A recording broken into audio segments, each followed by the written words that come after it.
इस वक्त बड़ी खबर बीजापुर से आ रही है, जहां नक्सली हमले में 5 जवान शहीद हो गए हैं। सिलेगर के जंगलों में सुरक्षा बलों और नक्सलियों की मुठभेड़ में 5 जवान शहीद। इस वक्त की बड़ी खबर। डीआईजी नक्सल ऑपरेशन ओपी पाल ने पुष्टि की है।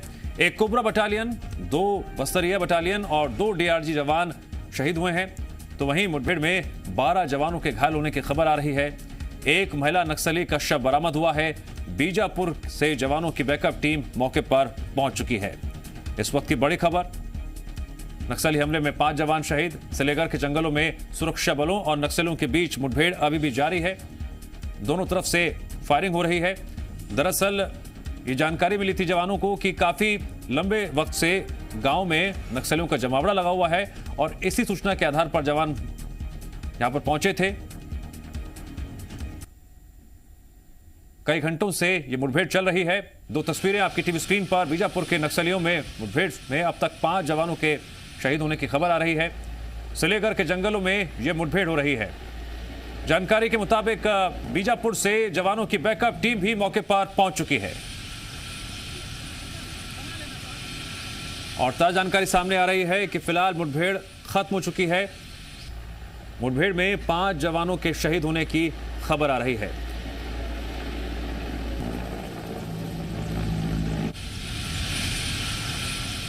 तो वहीं मुठभेड़ में सुरक्षा बलों के 12 जवान भी घायल हुए हैं।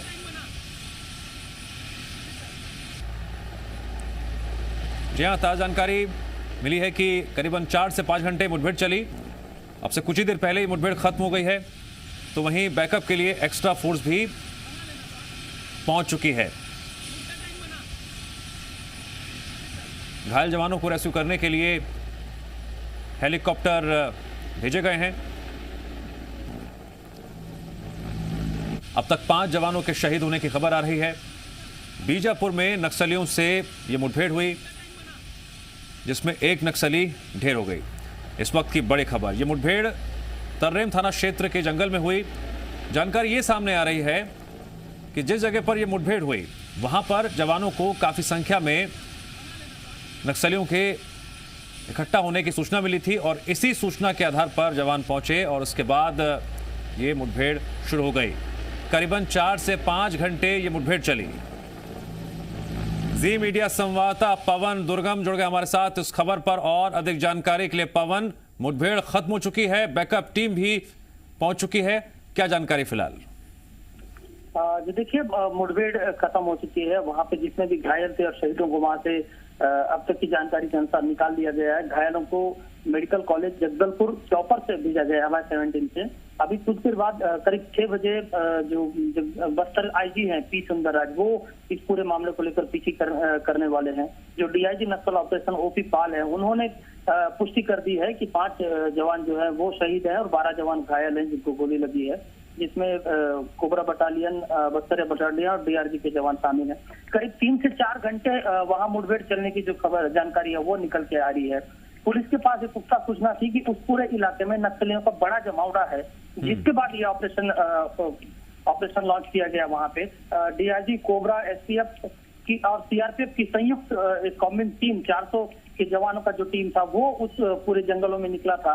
टिप्पापुरम और पुअर्ती का जंगल है, उस तरफ निकला हुआ था, जहां पे नक्सलियों से इनकी मुठभेड़ हुई है। करीब 11-12 बजे के आसपास से ये मुठभेड़ शुरू हो गई थी। अब मुठभेड़ के बाद एक महिला नक्सली के साथ एक पुरुष नक्सली को जो है वो मार गिराने का वहां पे बॉडी जो है वो रिकवर कर लिया और कई नक्सलियों के मारे जाने का जो दावा है वो वहां पे पुलिस कर रही है। देखिए, टीसीओसी का जो महीना होता है, पिछले 1 दशक से हम इन चीजों को देख रहे हैं। इस समय, होली के समय, नक्सली हमेशा बड़ी वारदातों को अंजाम देते हैं, सुरक्षा बल को बड़ा नुकसान पहुंचाते हैं और वो प्रयास करते हैं कि नक्सल पुलिस से कहीं चूक हो जाए, इसका पूरा फायदा उठाया जाए। 23 मार्च को नारायणपुर में एक बड़ी घटना को नक्सल ने अंजाम दिया था, फिर कोंडागांव में, फिर आज एक आईडी बीजापुर से करीब तिरपाल में रिकवर की थी। तो कहीं ना कहीं इस पूरे समय में नक्सली सुरक्षा बल को नुकसान पहुंचाने का एक भी मौका नहीं छोड़ते और वो हावी होने की कोशिश करते हैं। वो एक रणनीतिक चाल के तहत एक पर्चा भी नक्सलियों ने जारी किया था, जिसमें वो सरकार से वार्ता करना चाहते थे कुछ शर्तों के ठीक है। आधार पर। पवन 23 मार्च को जहां हमले में 5 जवान शहीद हुए थे, तो वहीं आज की मुठभेड़ को लेकर भी जानकारी सामने आ रही है कि 5 जवान शहीद हुए हैं। आधिकारिक जानकारी क्या आपके पास? जी देखिए, डीआईजी जो नक्सल ऑपरेशन है ओपी पाल, उन्होंने पुष्टि कर दी है। अब तक की जो जानकारी है उसमें 5 जवान शहीद है, 12 जवान घायल हैं। एक तरीके से बहुत बड़ा ये नुकसान पुलिस के लिए कहीं ना कहीं। ये पूरा जो इलाका है वो जंगली इलाका है, और वो ऐसा इलाका है जहाँ पे कहीं ना कहीं वहाँ की भौगोलिक परिस्थितियों से नक्सली बहुत अच्छे से वाकिफ है, और पुलिस को कहाँ और कैसे चकमा देकर फंसाया जाए वो इसमें माहिर होते हैं। और उस फील्ड में डीआरजी जो एक दल है वो ज्यादा कारगर साबित होता है। इसमें भी चूंकि डीआरजी का दल था, सीआरपीएफ कोबरा भी साथ में थी, लेकिन एक नुकसान यहाँ पे हुआ है। अब नक्सलियों को कितना नुकसान हुआ है वो ठीक है, नक्सलियों को कितना नुकसान हुआ है आपसे कुछ ही देर के बाद आधिकारिक तौर पर जो है जानकारी दी जाएगी वरिष्ठ अधिकारियों की तरफ से। नजर बनाए रखिए दुर्गम आप। फिलहाल जानकारी के लिए आपका शुक्रिया। और रायपुर में मौजूद है हमारे सहयोगी सत्यप्रकाश, उनका रुख करते हैं। सत्यप्रकाश, छत्तीसगढ़ में 10 दिन के अंदर ये दूसरा नक्सली हमला है और आज भी बड़ी मुठभेड़ हुई, दोनों तरफ से फायरिंग हुई, 5 जवान शहीद हो गए।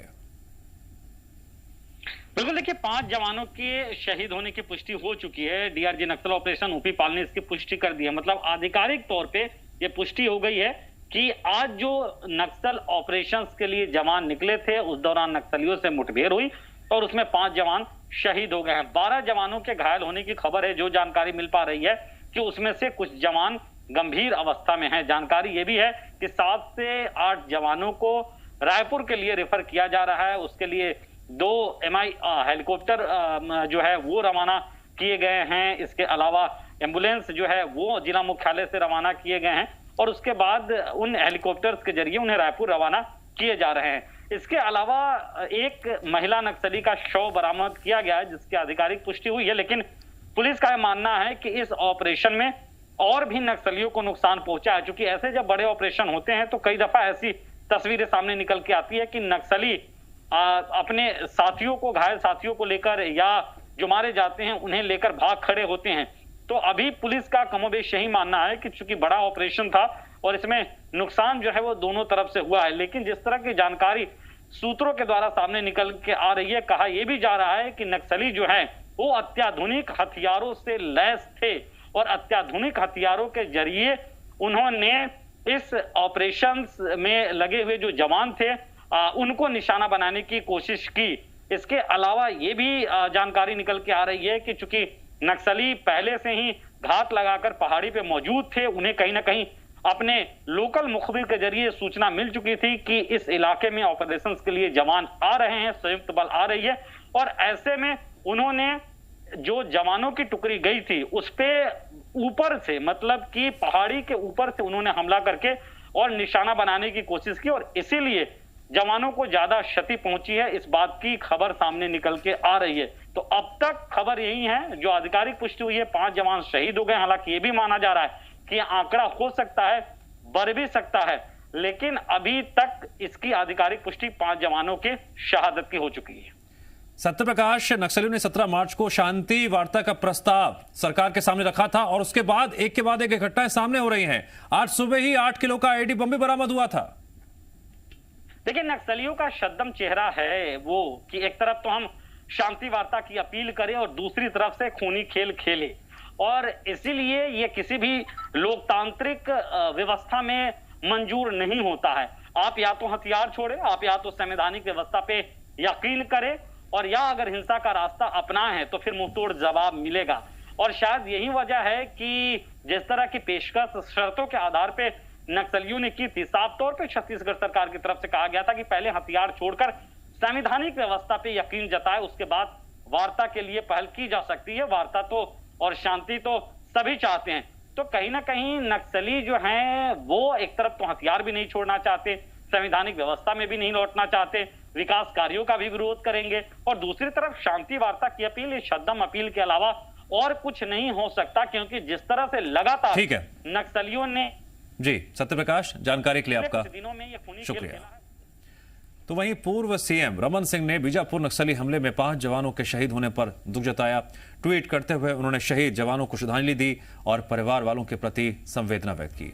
इसके साथ ही उन्होंने सरकार पर सवाल उठाते हुए लिखा, छत्तीसगढ़ में लगातार नक्सली हमले बढ़ रहे हैं, लेकिन छत्तीसगढ़ सरकार अब तक कोई ठोस नीति नहीं बना पाई है।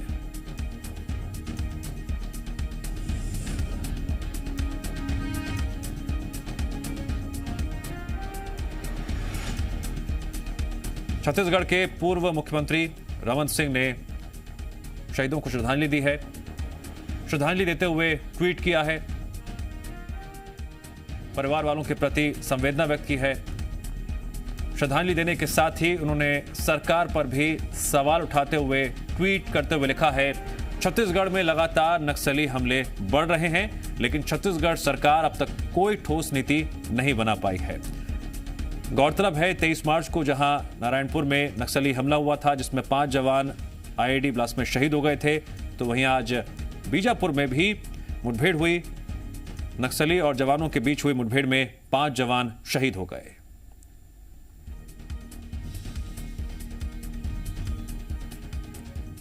पूर्व सीएम रमन सिंह ने बीजापुर नक्सली हमले में 5 जवानों के शहीद होने पर दुख जताया। ट्वीट करते हुए उन्होंने शहीद जवानों और श्रद्धांजलि दी और परिवार वालों के प्रति संवेदना व्यक्त की। छत्तीसगढ़ में पिछले 10 दिनों में 2 बड़ी घटनाएं हुई हैं। 23 मार्च को जब आईईडी ब्लास्ट में 5 जवान शहीद हो गए थे, तो वहीं आज भी नक्सलियों और जवानों के बीच मुठभेड़ हुई, जिसमें 5 जवान शहीद हो गए हैं।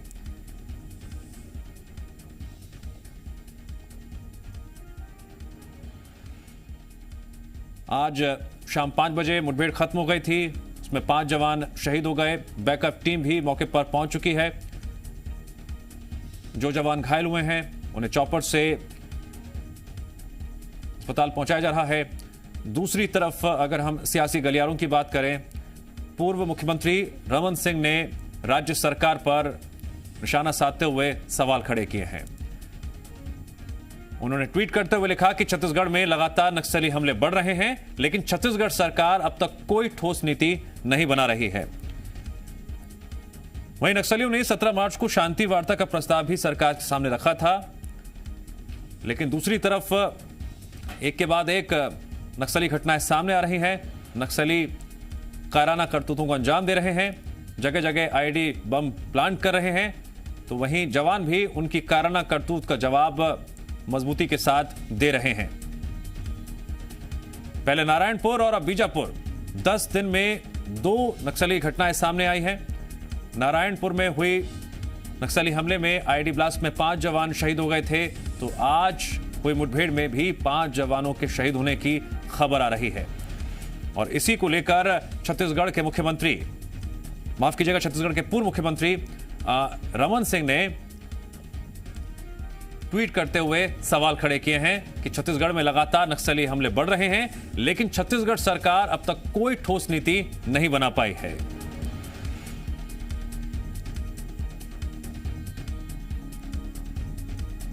छत्तीसगढ़ में 10 दिन के अंदर यह दूसरा नक्सली हमला है। इससे पहले 23 मार्च को हमले में 5 जवान शहीद हुए थे। 23 मार्च को हुआ हमला नारायणपुर में आईईडी ब्लास्ट के जरिए अंजाम दिया गया था।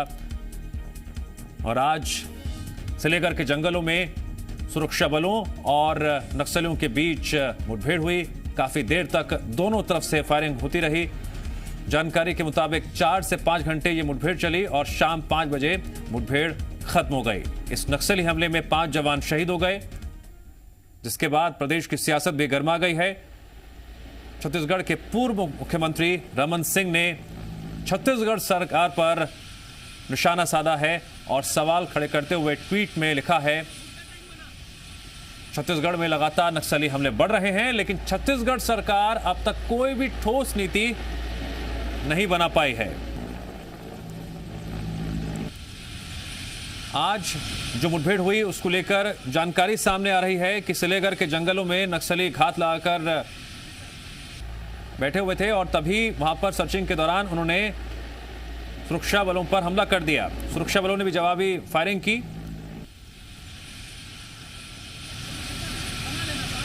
इस कार्रवाई में एक नक्सली के ढेर होने की खबर है, तो वहीं 5 जवान शहीद हो गए। आज सुबह की बात करें तो मोदीपारा में सीआरपीएफ 85 बटालियन के जवानों ने 8 किलो का आईईडी विस्फोटक बरामद किया था। नक्सलियों ने इसे जवानों को निशाना बनाने के लिए प्लान किया था। 8 किलो का आईईडी विस्फोटक आज सुबह बरामद किया गया और उसके बाद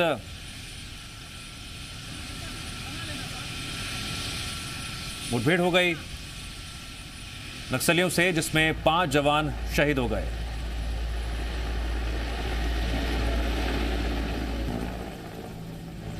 जी मीडिया संवाददाता जगदलपुर से अविनाश जुड़ गए हमारे साथ इस खबर पर और अधिक जानकारी के लिए। अविनाश, पिछले 10 दिनों में छत्तीसगढ़ में यह दूसरा नक्सली हमला है। इसमें आज 5 जवान शहीद हो गए। इससे पहले 23 मार्च को भी 5 जवान शहीद हुए थे। दूसरी तरफ सियासत भी गर्मा गई है। पूर्व मुख्यमंत्री छत्तीसगढ़ सरकार पर सवाल खड़े कर रहे हैं कि अब तक कोई ठोस नीति क्यों नहीं बना पा रहे हैं। देखिए, सबसे महत्वपूर्ण एक बात यह भी है कि ये जो समय है फरवरी से लेकर के मई और जून तक का, ये नक्सलियों का TCOC tactical counter offensive campaign का समय होता है। और अगर आप नजर डालें तो पिछले 10-12 वर्षों में जितनी भी बड़ी नक्सल वारदातें हुई हैं वो इसी महीने के दौरान हुई हैं।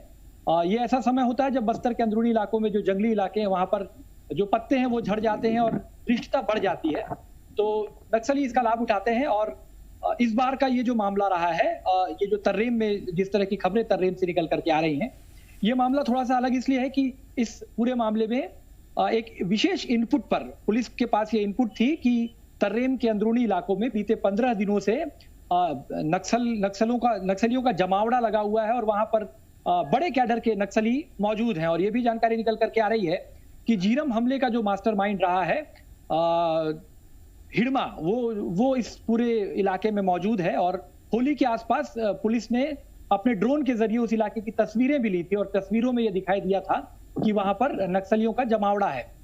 इस इनपुट के बाद न केवल बीजापुर से बल्कि सुकमा जिले से भी अलग अलग टुकड़ियां जो है वो उस इलाके में भेजी गई थी और टुकड़ियों को इस तरीके से तैयार किया गया था कि अगर एनकाउंटर हो तो उसका सामना कर सके। सुकमा से जो टीम भेजी गई थी जिसमें DRG और जिला पुलिस के साथ साथ CRPF कोबरा की भी टीमें थी, ये टीमें उस इलाके का सर्चिंग कर करके लौट चुकी हैं। लेकिन बीजापुर से जो अलग अलग टुकड़ियां भेजी गई थी उनमें से एक टुकड़ी को नक्सलियों ने अपने एम्बुश में फंसाया है, ऐसी जानकारी निकल करके आ रही है। और जानकारियां ये भी है कि उस पूरे मुठभेड़ में अब तक जो जानकारियां निकल करके आ रही हैं उसके मुताबिक 5 जवान शहीद हुए हैं। अभी जो अधिकृत जानकारी हमें मिली है, मैं इस वक्त जगदलपुर के मादंतेश्वरी एयरपोर्ट पर ही मौजूद हूँ और जो अभी पुलिस की तरफ से जानकारी मिली है उसके मुताबिक सीधा तर्रेम का जो इलाका है वहां से घायल जवानों को लेकर के जगदलपुर हेलीकॉप्टर की सहायता से लाया जा रहा है, जिनमें से जो 7 गंभीर घायल हैं उन गंभीर घायलों को उचित उपचार के लिए सीधा रायपुर भेजा जाता है। लेकिन क्योंकि बस्तर में मौसम खराब चल रहा है तो ऐसे में ईश्वर न करे ये स्थितियां भी बन सकती हैं कि हेलीकॉप्टर की जो आपात लैंडिंग है वो जगदलपुर एयरपोर्ट पे ही की जाए। ऐसे घायल जो ज्यादा गंभीर नहीं है उन्हें जगदलपुर सीधे लाया जाता है और उन जवानों को उनकी चिकित्सा जो है वो जगदलपुर में ही की जाएगी। थोड़ी देर में बस्तर के IG P सुंदरराज इस पूरे मामले पर अधिकृत तौर पर अपना बयान देंगे और इसी बात का इंतजार किया जा रहा है कि ये पूरा मामला दरअसल है क्या, इस बारे में पर्दा हट सके कि किस तरीके से टुकड़ियां गई हुई थी, आखिर किस तरह का ये एनकाउंटर था, कितनी देर ये एनकाउंटर चला, इसमें पुलिस को क्या नुकसान हुआ और नक्सलियों को क्या कुछ नुकसान हुआ है। तो ये इस प्रेस कॉन्फ्रेंस के बाद समझ में आएगा। लेकिन फिलहाल जो बात समझ में आ रही है वो ये है कि 10 दिनों पहले नारायणपुर जिले में एक नक्सलियों ने घटना को अंजाम दिया था और उसके कुछ दिन के बाद अभी ये जो मामला है ये घटना ये सुनाई में आ रही है। अविनाश, आज हुई मुठभेड़ को लेकर जो इनपुट्स आधिकारिक तौर पर सामने आएंगे उसका सभी इंतजार कर रहे हैं, लेकिन आपको अपने सर पर ग्राउंड रिपोर्ट क्या मिली है? क्या नक्सलियों के जमावड़े को लेकर जैसे सुरक्षा कर्मियों को जानकारी मिली थी उसके बाद संयुक्त रूप से टीम्स वहां के लिए रवाना हो गई थी, उसके बाद क्या हुआ फिर? देखिए, इस पूरे घटनाक्रम के बारे में जानकारियां छन छन करा रही, लेकिन इस पूरे मामले के जब तार जोड़े जाएं तो इससे समझ में ये आता है कि एक इनपुट था पुलिस के पास कि उस इलाके में नक्सलियों का बड़ा जमावड़ा है और हमेशा की तरह पुलिस की टीम गठित की गई जिसमें बस्तर बटालियन, DRG, जिला पुलिस, कोबरा और CRPF सभी सुरक्षा बलों की टुकड़ियां जो है उसमें मौजूद थी और एक बड़ी संख्या थी पुलिस के जवानों की, एक बड़ी संख्या उस इलाके में भेजी गई। लेकिन जो एक युद्ध की रणनीति होती है उसके तहत जवानों की जो बड़ी संख्या होती है उसे अलग अलग टुकड़ियों में एक निश्चित दूरी में भेजा जाता है। तो इस बार भी निश्चित दूरी में लगभग 100 जवानों की अलग अलग टुकड़ियों को उस इलाके में भेजा गया था, इस दौरान एक जो टुकड़ी है वो जो है उसका सामना नक्सली से हो गया।